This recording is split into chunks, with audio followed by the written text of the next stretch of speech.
we favor the abolition of Medicare and Medicaid programs. Well, what do you got right now? Pete, what was the Ryan budget about? Transforming Medicare as we know it, converting it into a voucher program. Massive cuts in Medicaid. Further, we favor the repeal of the fraudulent, virtually bankrupt, and increasingly oppressive Social Security system. They want to end Social Security. Many of Keith's colleagues believe that Social Security is unconstitutional. Right? Yeah, it's a Ponzi scheme. If you want retirement, invest in Wall Street. Go to some financial advisor. Okay? Now listen to this one. We quote, we support the eventual repeal of all taxation. You know what that means? That means the end of government. Okay? Next one. We support repeal of all law which impede the ability of any person to find employment, such as minimum wage laws. And so that means. Now that also now is pretty mainstream to the Republican Party. I would say most Republicans now agree with that. Lamar Alexander, who is one of the more liberal Republicans from Tennessee, I'm on the same committee as he is. We have some right-wing guy talking about minimum wage. I asked him right up there, and I said, well, let me ask you a question, Frank. I know you're opposed to raising the minimum wage. Do you believe in abolishing the concept of the minimum wage? And he was kind of hedging around the mark up. He said, no, I believe in that. And he's one of the liberal ones. So what they believe, and this is the point I'm trying to make, to his credit, you got to give people credit, they have a vision for America. It is a vision, I would say, reflected maybe by 10% tax, believe me. But it's a vision in which you will eliminate virtually every program passed in the last 80 years from FDR to today, which protects the elderly, the children, the sick, working people, and low-income people. Because their understanding of freedom, and what the minimum wage is about, here's what freedom is about. We live in a high unemployment area. You need a job. And I say, okay, Joe, I got a job for you. It's $3 an hour. $3 an hour. You don't want a minimum wage impeding your freedom to have a contract with me. So I can work with you without having that big, bad government interfere. I hire you in a factory, it is terribly dangerous. And you say, you know what, Joe lost his arm last week. You got to do something. Don't tell me I have to do something. There's the door, you can walk out. You don't want the government coming in here and ensuring safety standards. You're 80 years old and you were diagnosed with cancer and you don't have any money. You don't want the big bad federal government to have a Medicare program that enables you to go to a doctor, do you? You want the freedom to? Fine. That is their vision of America. Let me read you one last point. They also, of course, believe in the abolition of the EPA, so they can pollute without any restrictions. Quote, get this one. We oppose all government welfare, relief projects, and, quote, aid to the poor programs. All these government programs are privacy-invading, paternalistic, demeaning, and inefficient. The proper source of help for such persons, which is now the vast majority of the American people now, is the voluntary efforts of private groups and individuals. All right, that is a big one. You understand what that's about? The whole struggle in the modern history of America was for guaranteed rights of people, not to be dependent upon other people. So when you are old, you know what? You get Social Security. If you are poor, you know what? You are eligible for food stamps. If you lose your job, you are eligible for unemployment benefits. If you are poor, you are eligible for health care through Medicaid. They also believe, by the way, in separating and doing away with public education. Barely wanted to mention that one. That's pretty insignificant compared to everything else. So that, you all understand what their vision of America is about. Now, you don't hear that too much on TV. This is, now, I would argue, some of you may disagree with me. Democratic Party, very powerful. Republican Party, very powerful. In my humble opinion, Koch brothers, more powerful than the Republican Party and the Democratic Party. And the reason is, they have all of these think tanks out there coming up with this ideology. And everything that I've told you, they got a think tank explaining why doing away with the minimum wage is a great idea. okay? And they write the speeches for Keith Collins. So they hire these guys, doesn't matter who it is, Paul Ryan, whoever it is. Here it is, here's the speech. You do your job well, I got you $10 million. Want to run for president? I got you $1 billion. That is where we are in the country today. That is serious, serious stuff. This is their vision of America. Now, the very good news is that the overwhelming majority of the American people don't believe in this stuff at all. That's right. They don't.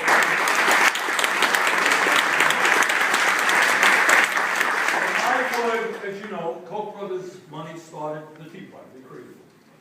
I will bet you, it's the work that Keith and I and others have got to do. We've got to educate the Tea Party, the Tea Party. We've got to make the Tea Party into the Keith Party. Because these guys are angry, I understand. Clearly their differences of opinion with us on a lot of issues. Do you think that the average working class person in the Tea Party thinks that we should end Social Security and Medicare? They should. You think they think we should give more tax breaks to billionaires? So, we got a lot of work in front of us. The good news is, I think that our agenda is the agenda of America. And what we have got to do is educate and organize. It is believed that in this coming election, Keith is running, Frank is running, others are running.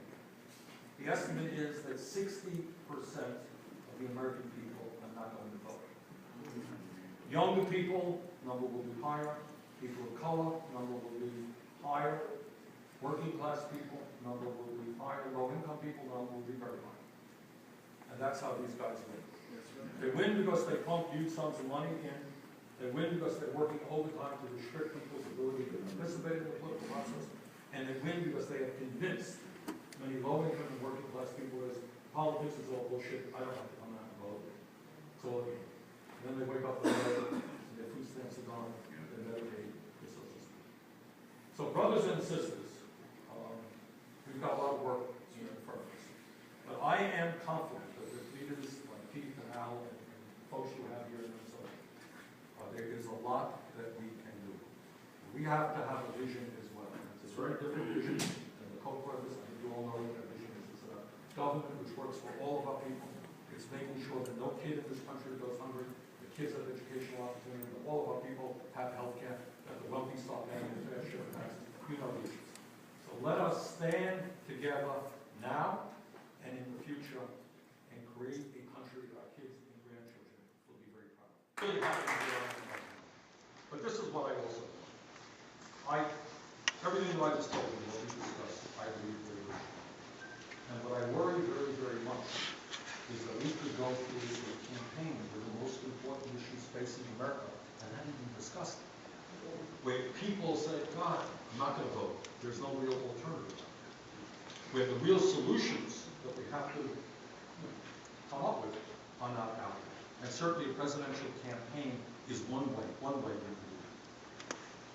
But, so to answer your question, I am thinking about it, but it's very, very difficult. And I want to go out, if I do something, I want to do it well. But, you understand what you'll be taking on when you do that. You got questions of whether you run as an independent, whether you run as a Democrat. For me, that's the first issue that has to be done. How do you raise huge sums of money? Can you mobilize hundreds of thousands of people in 50 states to do the grassroots? I'm grassroots politician. Meetings that I hold in Vermont every other week. I love these meetings.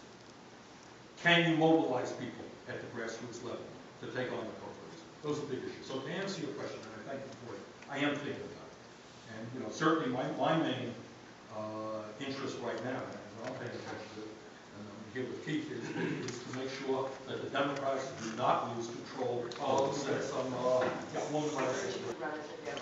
What I will not do, and there are ways to do it, is be a tool for right-wing Republicans to elect their candidate. That I will not do. That I promise you. The way the rules are written is that even if in a primary you get 30–40% of the vote in the state, you elect a hell of a lot of delegates to go to the national convention on a progressive position, which is not insignificant. Okay, a couple more questions. You're one of the very few candidates outside of Minnesota that I support financially, and I have a huge favor to ask of you.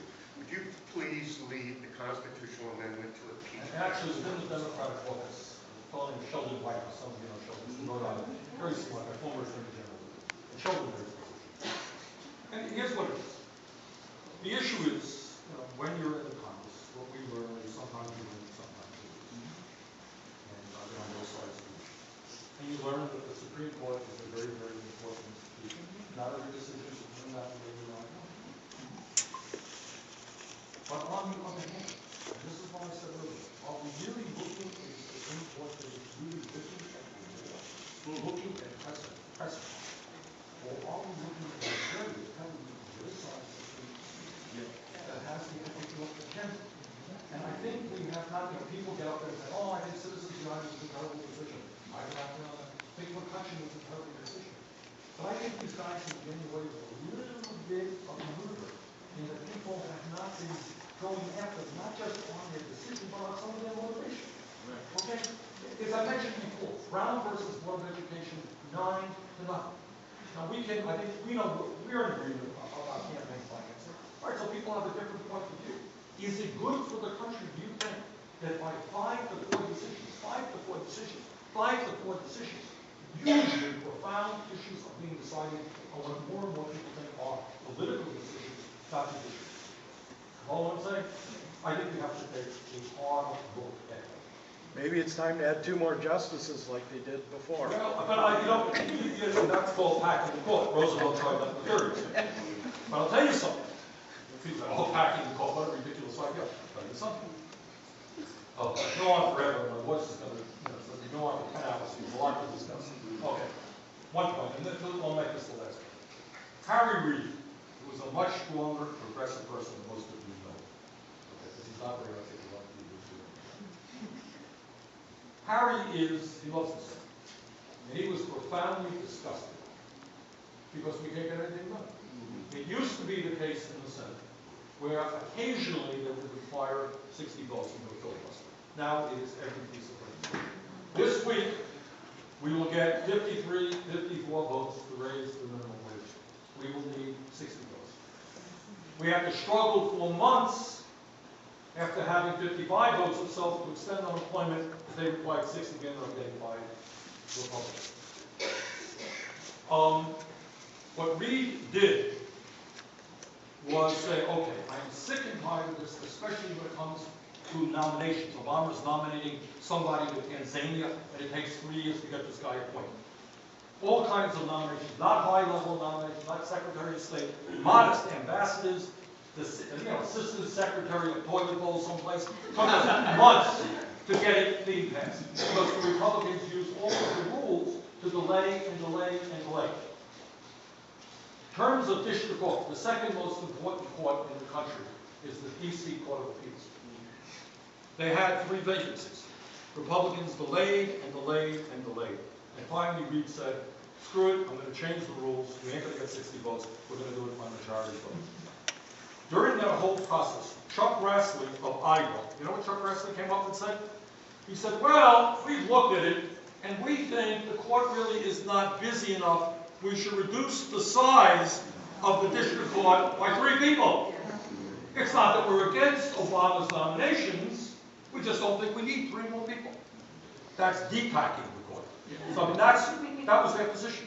So your idea is not so great. All right, let me do this. First of all, it's a wonderful turnout. Really it is. And let me get back the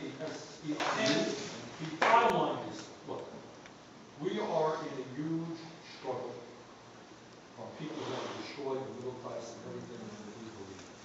We can beat them. They have the money, I know that. They own much of the media, I know that. We can beat them. But we can't beat them unless ordinary people become extraordinary. Unless we really do things that we may not be all that comfortable. We go outside of our comfort zone. But we've got to educate, we've got to organize, and we do that effectively, we're going to win this thing. So